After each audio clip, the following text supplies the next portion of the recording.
Kalau bukan sekarang, bila lagi? Selagi kemiskinan, ketidakadilan dan ketidaksamaan masih wujud, tiada seorang daripada kita boleh berehat, sekadar memetik ungkapan daripada Nelson Mandela. Adakah isu kemiskinan dan ketidaksamaan jurang pendapatan antara rakyat pada hari ini mampu mencapai angka sifar kemiskinan tegar dalam negara menuju status negara berpendapatan tinggi? Menteri Ekonomi Rafizi Ramli menyatakan Malaysia mampu mencapai status negara berpendapatan tinggi di antara tahun 2026 hingga 2028 hasil daripada pembaharuan semula struktur utama negara. Kenyataan beliau ini selaras dengan agenda kerajaan perpaduan dalam rangka ekonomi madani yang dilancarkan pada Julai lalu.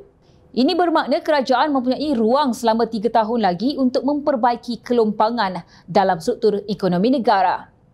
Menteri Badan Usaha Milik Negara BUMN Indonesia Erick Thohir turut menyatakan falsafah madani yang diterapkan Perdana Menteri hari ini serupa dengan falsafah Presiden Indonesia Joko Widodo terutama dalam hala tuju pembangunan negara.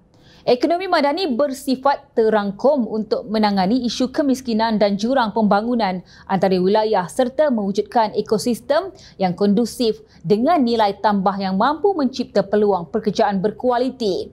Keyakinan terhadap pelan ekonomi madani ini ditambah pula dengan komitmen yang dilaungkan oleh Perdana Menteri Datuk Seri Anwar Ibrahim untuk menoktakan miskin tegar pada penghujung tahun ini. Sasaran asal di dalam rancangan Malaysia ke-12 RMK-12 bagi menghapuskan miskin tegar adalah menjelang tahun 2025 namun telah disingkatkan pada tahun ini. Ini akan mendorong jentera kerajaan terutamanya agensi-agensi di setiap negeri untuk melipat gandakan usaha bagi mencapai sifar miskin tegar. Sejarah juga telah memperlihatkan sisi sebenar Datuk Seri Anwar sebagai seorang pejuang rakyat yang sering membela nasib rakyat miskin. Beliau tidak kekok untuk mewakili suara rakyat kerana beliau sentiasa menyelami dan bergelumang dengan corak kehidupan masyarakat marhain. Ketika Anwar bergiat aktif dalam Persatuan Pelajar di Universiti Malaya, beliau telah terlibat dalam demonstrasi pada tahun 1974 bagi memperjuangkan nasib petani miskin di Baling Kedah ketika itu. Anwar yang turut membantu penubuhan Amanah Ikhtiar Malaysia perkembangan sejak tahun 1987 kini telah menjadi salah satu platform untuk membantu golongan miskin keluar daripada kepompong kemiskinan. Kerajaan ini sudah berusia hampir 1 tahun, pelbagai usaha dan inisiatif telah dilaksanakan bagi membendung dan mengawal penyakit kemiskinan ini daripada terus melarat. Dalam pembentangan belanjawan 2024 baru-baru ini, kerajaan telah memperuntukkan sebanyak 500 juta ringgit untuk membasmi kemiskinan menerusi inisiatif pendapatan rakyat IPR. IPR yang dilancarkan pada 26 Februari lalu memfokuskan 3 model iaitu Inisiatif Usahawan Tani (INTAN), Inisiatif Usahawan Makanan (INSAN) dan Inisiatif Operator Perkhidmatan (IHSAN). Dilihat menjadi formula teras untuk meningkatkan pendapatan kumpulan miskin tegar iaitu mereka yang berpendapatan di bawah RM1,158. Hasilnya, laporan survei pendapatan dan pembelanjaan isi rumah 2022 HIES 2022 oleh Jabatan Perangkaan DOSM menyatakan bilangan isi rumah miskin tegar telah menurun kepada 0.2% iaitu sebanyak 18,445 isi rumah berbanding 0.4% pada tahun 2019.